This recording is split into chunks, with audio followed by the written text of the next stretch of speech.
All right, so for number 20, you do need to know a little bit of information about transformations. You don't need to know a lot about sine or cosine or tangent. So anybody can do this question with no experience with trig. And I'm going to walk you through the different things that you need to know to be able to solve this. So I'm just going to work through it as if you do have the foundations of transformations down. And then I'll walk through the steps for those of you that aren't experienced with transformations. So I'm going to put it into a format that is a little bit more common, which is going to be that 3 at the end, plus 3 at the end.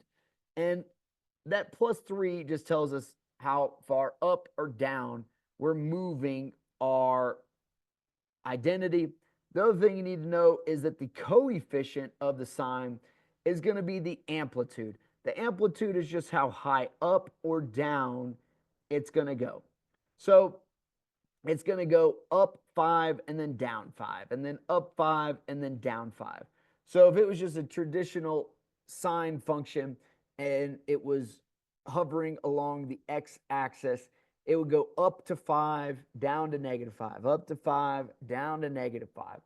But in this scenario, it's telling us that it's moving the entire function up 3.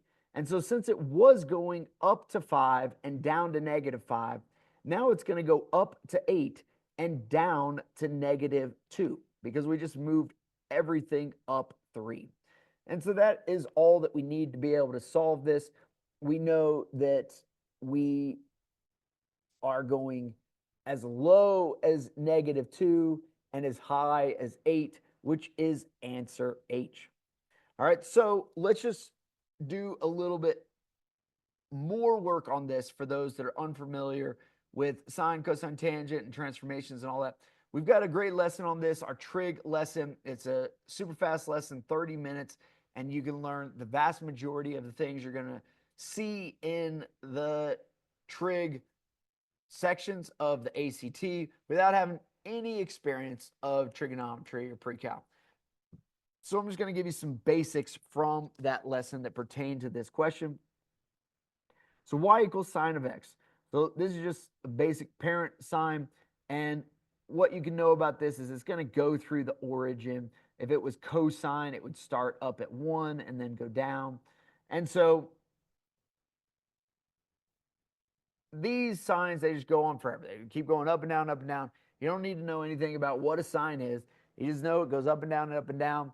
And like I said before, the coefficient is how high up and down it goes. So since there's no visible number there, we know that there's a 1, which means that it's always going in its parent form up to 1, down to negative 1, up to 1, down to negative 1, over forever. Okay?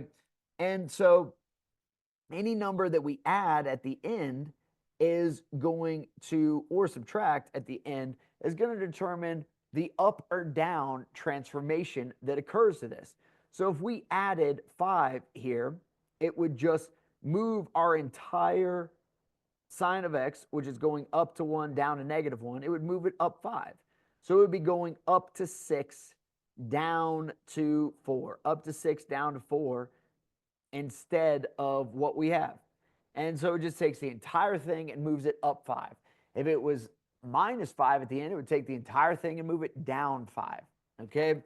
And the other aspect, main aspect of a transformation that you're going to see is if there is something with the x. So let's say x minus 4. That is determining its right to left movement. So negative 4 would actually move it to the right 4. So it's opposite of what you would think. And if it was positive 4, it would move it to the left 4. But any number inside the parentheses like that is going to move it right or left. So for our main aspects of what you need to be able to solve this, what's in the parentheses is the right to left transformation. What is being added or subtracted is the up or down transformation. And the coefficient out front of the sine is going to be the amplitude, which is how high up it goes from its center or how far down it goes from its center. But hopefully this helps.